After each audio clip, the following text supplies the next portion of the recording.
This is a zero-tolerance program with random tests for anabolic steroids and other illegal drugs on an average of 4 times per year, which exceeds the frequency of testing in comparable programs in competitive sports, making it one of the most aggressive programs in the United States. And for more on the state of pro wrestling in the aftermath of the death of Chris Benoit and the murders police say he committed, we welcome Dave Meltzer, now with much shorter hair.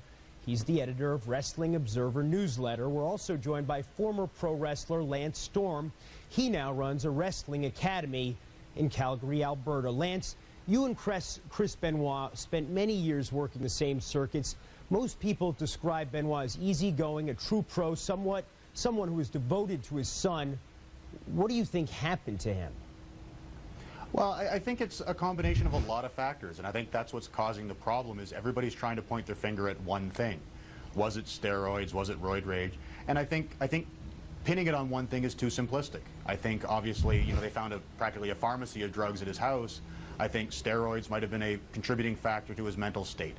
Pain pills were a contributing factor.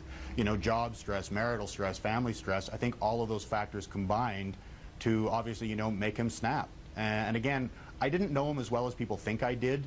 We actually were in different promotions or on different brands when we were in the same company the majority of our careers. So we were email and phone friends, but we didn't, I don't think I ever spent time with Chris outside of the arena area.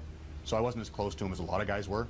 Dave, as Lance said, and we said in our report, steroids have been linked to the case, obviously. What have you been hearing about the state of the investigation?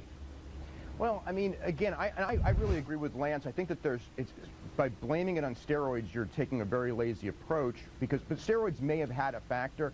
All the other drugs may have had a factor. Concussions, he may have had undiagnosed concussions but whatever it is, he was not in his right state of mind, and I can't fathom, why he did what he did, and we never will be able to. Other than the only thing that I can say is that something snapped in his brain, and we have to look at many different factors: marital stress, stress of the road, paranoia and then steroids may have contributed, antidepressants may have contributed.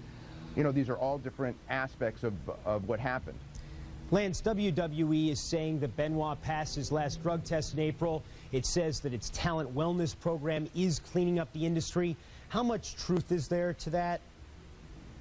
I think there's a lot of truth to him probably passing. I actually read the wellness program when it was first published and put out on their website, and at the time I didn't realize how big of a loophole it was, but if you read the policy, if you test positive for any drugs, you're required to prove a valid prescription from your primary care physician, and if you have a valid prescription for that drug, it doesn't class as a failure. And obviously Chris Benoit had a lot of valid prescriptions from his primary care physician, which for the most part lets WWE off the hook, because he's got a doctor who's qualified, or at least supposed to be qualified, saying, yes, Chris Benoit needs all these medications. So the fact that he may have passed his drug test in no means whatsoever says he wasn't on drugs. And I think that's obviously a loophole that needs to be looked at. And when the policy was originally out, I didn't realize how easy it was going to be, obviously, for these guys to still get prescriptions from their primary care physician. And I think now, in hindsight, they're going to have to eliminate that loophole and come to the realization that if one of our athletes needs pain medication, prescriptions, antidepressants, steroids, whatever else, he isn't healthy enough to be performing on our roster. And while we may not fail him for his drug test, we need to sit him home until he can perform without medication. Dave, what's the likelihood that loophole, which is enormous, might be closed soon?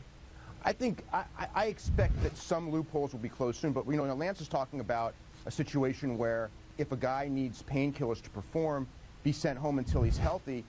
I question if that will happen in this business. I mean, it would be great if it did, because you wonder how many people could perform. There are guys, it's like, I don't want to say that everyone in this business, and Lance is obviously an example of this, has gone through this, but many have, and there have been many tragedies, and there has to be something done to lower or do everything to eliminate the tragedies, and that would be a thing. And I don't think it's going to go that far to where if someone's going to be needing prescription medication, they're sent home.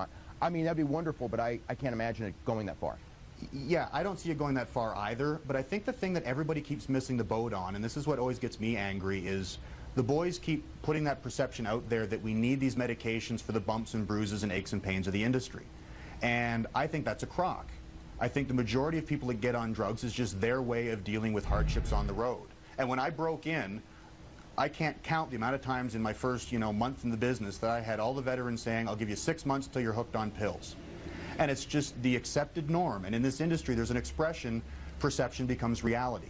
And it's meant under the concept, if you act like a star and present yourself like a star, you'll become a star. But I think also, too, if we promote the perception that you have to have drugs, this industry is too physically demanding, you need to have drugs, it's becoming reality and people are believing it. I don't think it's true.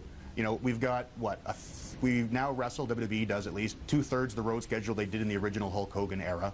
They've got doctors at every show. They've got trainers with ultrasound machines, stim machines, ice packs, proper medical advice. But a lot of the mentality is still stuck in the past, and a lot of it's the boys buying into their own hype. And I think, Lance, I'm afraid we're going to have to end it there. We appreciate your insights. Lance, Storm, Dave Meltzer, thanks so much for having joined us.